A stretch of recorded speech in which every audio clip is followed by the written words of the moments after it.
Bonjour, étant un mec lourd, je vous propose de cliquer sur le bouton s'abonner juste en dessous de la vidéo, ainsi que sur la cloche pour ne plus jamais rien manquer. Merci, bonsoir, au revoir. Mets le pouce. Ah les gens.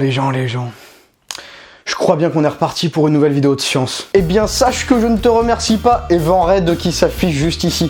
Parce que le sujet que tu m'as donné à traiter est plutôt compliqué, pas facile à simplifier. Mais bon, comme j'ai besoin de comprendre des choses assez simples, on va voir des choses très simples. Enfin, on va quand même devoir passer par quelques étapes, mais normalement on devrait réussir à simplifier le tout pour mieux comprendre ce qu'est une dimension. Alors je pense que rien qu'en entendant ce mot, vous autres amateurs de science-fiction et autres joyeusetés, vous demandez souvent qu'est-ce qu'une dimension et sûrement vous avez en tête quelques fantastiques mondes parallèles ou je ne sais quoi. Eh bien oui et non, et pas tout à fait un entre-deux. C'est pour ça qu'on va devoir éclaircir ça tous ensemble. Mais avant ça, un petit jingle putaclic comme j'aime le faire. Alerte concours. Mettez-moi en commentaire le thème que vous aimeriez pour la prochaine vidéo. Celui dont le commentaire sera élu apparaîtra dans la prochaine vidéo. Dépêchez-vous!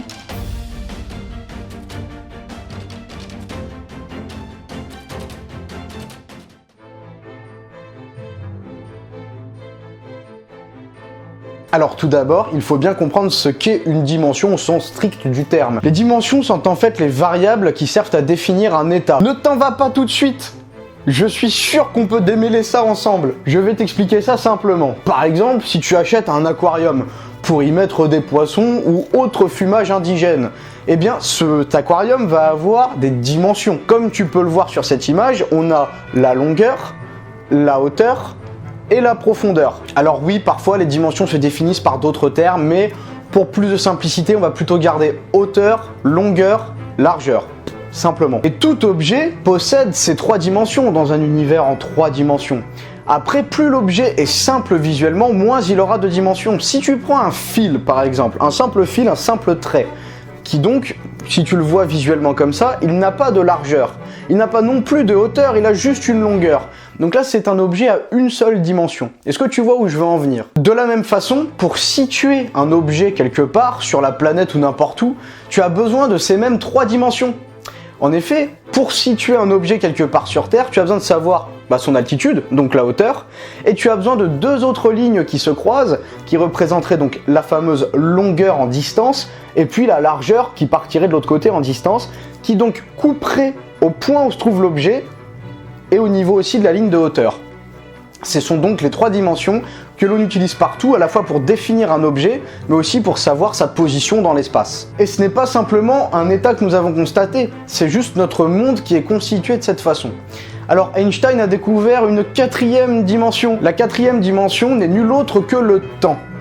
Alors, il faut bien différencier les trois dimensions de l'espace, que l'on vient de voir, et la quatrième dimension du temps, qui est un petit peu spéciale. Tu imagines bien donc que pour situer parfaitement l'état d'un objet ou n'importe quoi, tu as donc besoin de la longueur et la largeur, de la hauteur, et aussi du temps pour savoir à quel moment il se situait. Mais donc on est dans une dimension à ce moment-là plutôt temporelle, mais ça reste la quatrième dimension. Et même toi, tu es un objet en trois dimensions.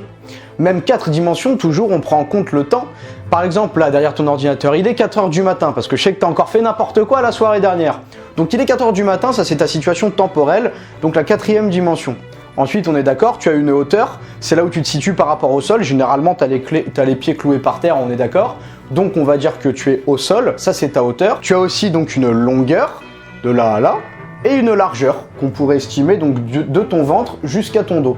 C'est ce qui te définit en tant qu'être en 3 voire 4 dimensions. Nous serions donc dans un monde en 4 dimensions, du moins en apparence, et c'est là que les choses croustillantes vont commencer à arriver et il va falloir s'accrocher les gars. En effet, on va devoir se pencher sur la très célèbre et fameuse théorie des cordes. Si tu n'en as jamais entendu parler, tu l'as forcément au moins entendu dans ta série préférée Big Bang Theory. Cette fameuse théorie des cordes nous dit qu'en réalité, nous ne sommes pas dans un univers en 3 ou 4 dimensions, mais bien dans un univers de 10, 11 ou 26 dimensions. Alors tu vas me dire quelles sont ces autres dimensions, puisqu'on ne les constate pas, on ne les compte pas. Eh bien si on ne les compte pas, c'est tout simplement parce qu'on ne les a pas encore découvertes finalement. Alors tu vas me dire comment tu peux dire qu'il y a plusieurs dimensions si on les a pas découvertes? Eh bien pour te faire les choses simplement, c'est comme si en fait ces dimensions n'étaient pas activées dans notre monde.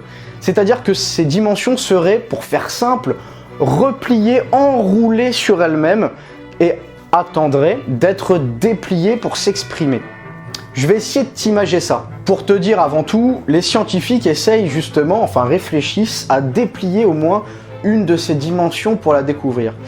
Pour ce faire, on a besoin d'une réaction à très haute énergie. Me demande pas non plus le détail, je l'ai pas précisément. Mais avec cette réaction à haute énergie et bien effectuée, on pourrait déplier une de ces dimensions. Et les scientifiques expliquent eux-mêmes que qu'est-ce qui pourrait sortir de cette dimension ou qu'est-ce qui pourrait être provoqué dans notre monde. Alors sans vouloir faire trop d'événements science-fiction, etc., c'est plus complexe que ça. Là, quand je te parle d'une autre dimension, on a pu le voir tout à l'heure, je te parle pas d'un autre monde ou d'un univers parallèle, on y reviendra, mais il faut pas les confondre. C'est pas la même chose, les dimensions, comme on l'a vu, ce sont juste des états. Des états, et nous, on est dans un univers en 3 dimensions, 4 dimensions avec le temps. Laisse-moi t'expliquer qu'est-ce que ça représente une 11 autres dimensions ou 10 autres dimensions, qu'est-ce que les dimensions cachées pourraient représenter. Je vais essayer de te l'imager simplement. Et écoute, je trouve que c'est assez complètement fascinant. Par exemple, tu as déjà joué au jeu Super Mario, un classique. Si tu ne l'as jamais fait, coupe cette vidéo, je t'en veux énormément. Si je te montre cette image de Super Mario, ça c'est un jeu en 2D, donc 2 dimensions, d'accord? On a simplement la hauteur et la longueur. Tu vas de gauche à droite et tu peux sauter en haut en bas. Ça s'arrête là, tu n'as pas de largeur. La 3e dimension ne s'est pas ajoutée. Donc tu es dans un univers en 2 dimensions. Tu as sûrement dû jouer ensuite plus tard à Super Mario 64, un des grands classiques de mon enfance. Et bien là, comme tu le vois, Super Mario 64 est un univers en 3 dimensions. On a rajouté la largeur. Est-ce que tu vois la différence entre ces 2 mondes? Un monde en 2 dimensions et un monde en 3 dimensions. La différence est colossale, du fait que Super Mario peut se déplacer dans diverses directions qu'il ne pouvait pas dans un monde en 2 dimensions. Par exemple, si dans le jeu en 2 dimensions, Mario se retrouve face à un mur, il n'a pas d'autre choix que soit d'essayer de sauter par-dessus, soit de faire demi-tour, puisqu'il est bloqué, il ne peut pas le contourner. Par contre, si je passe à un monde en 3 dimensions, la falaise aura à ce moment-là une largeur, et il pourra simplement faire le tour, prendre un autre chemin, ce qu'il n'aurait pas pu faire dans un univers en 2 dimensions. Ici, dans notre monde, c'est exactement la même chose. On est dans un monde en 3 dimensions. Mais que peut-on imaginer d'un monde avec encore plus de dimensions? Qui est sûrement le cas pour notre monde, mais des dimensions qui ne sont pas encore activées. Si on active une nouvelle dimension, l'apparence et simplement notre monde entier changera complètement. De nouveaux chemins s'offriront à nous, de nouvelles façons d'interagir avec notre monde arrivera, de nouvelles choses, nous découvrirons de nouvelles choses, de nouveaux endroits, pour faire simple. Par exemple, dans Super Mario en 2 dimensions, tu vois bien, il y a un décor au fond, qui est comme du papier peint.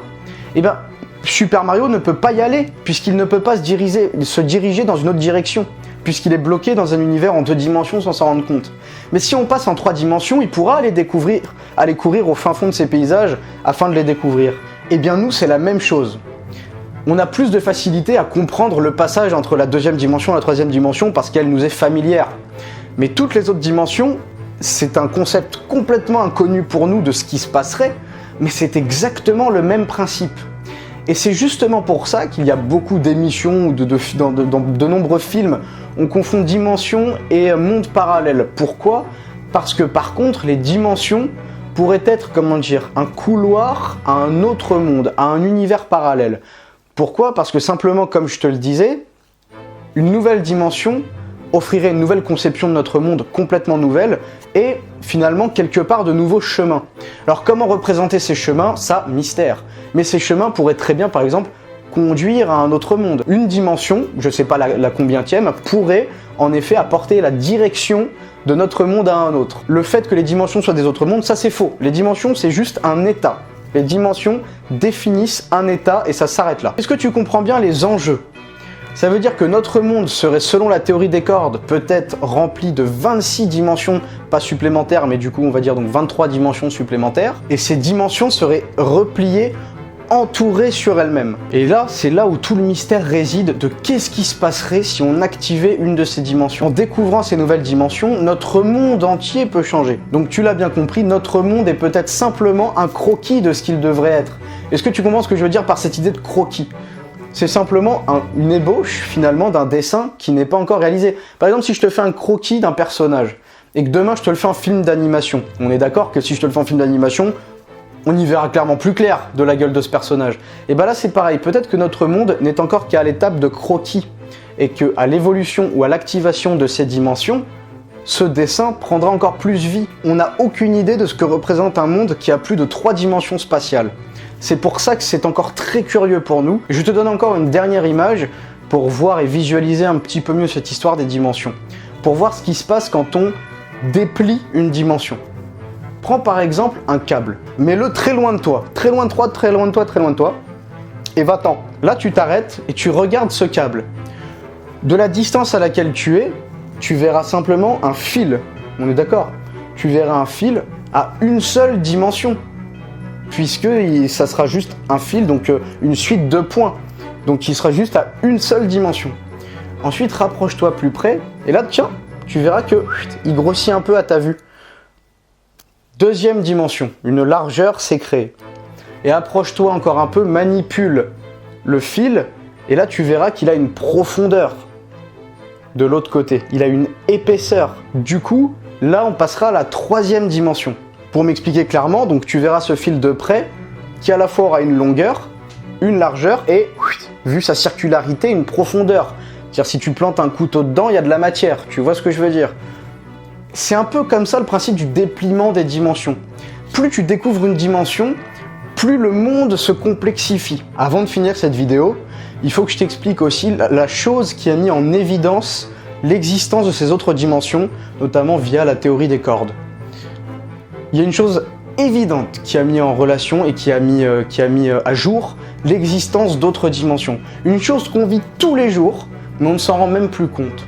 Et cette chose, qui est reliée à énormément de choses dans le monde, c'est la gravité. Regarde ce qu'est la gravité. La gravité, c'est une force quasiment surnaturelle qui vient saisir des objets colossaux et qui les attire jusqu'à la Terre.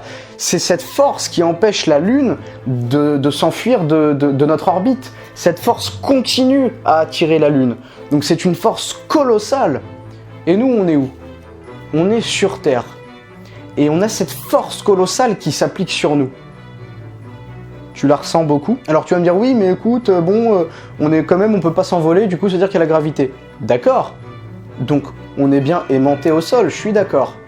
Mais quand tu regardes cette force de la gravité, qui peut carrément attirer et saisir la Lune, et attirer des astres colossaux, comment t'expliques que nous, on soit pas mais écrasés au sol, plaqués contre la Terre avec l'impossibilité totale de bouger? Comment tu l'expliques ça? Eh bien, l'explication à cela, c'est que cette force gravitationnelle serait diffusée dans les dimensions. Alors pour mettre ça en évidence, il y a plein de calculs mathématiques ou autres, etc. que je vais t'épargner, que je vais m'épargner aussi. Mais c'est comme ça que ça s'explique. Cette force colossale gravitationnelle, si on ne la ressent pas tant que ça finalement, c'est parce qu'elle se diffuse pas uniquement dans nos 3 dimensions spatiales. Et donc le mystère de toutes ces autres dimensions repliées reste total, du moins pour le moment. Quel monde s'offrirait devant nos yeux si des dimensions venaient à se déplier de façon supplémentaire?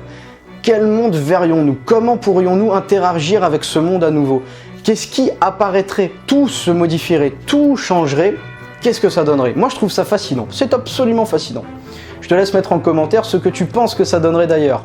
Et encore une fois, ne confonds pas avec les films de science-fiction, les univers parallèles sont des univers complètement dépendants d'une autre. Ça n'a rien à voir avec les dimensions. Les dimensions, par contre, s'appliquent à notre monde. Voilà l'ami, j'espère que cette petite vidéo t'aura plu. Mets-moi vite en commentaire ce que tu veux comme prochaine vidéo. Et puis moi je te dis à la prochaine pour de nouvelles découvertes ou conneries.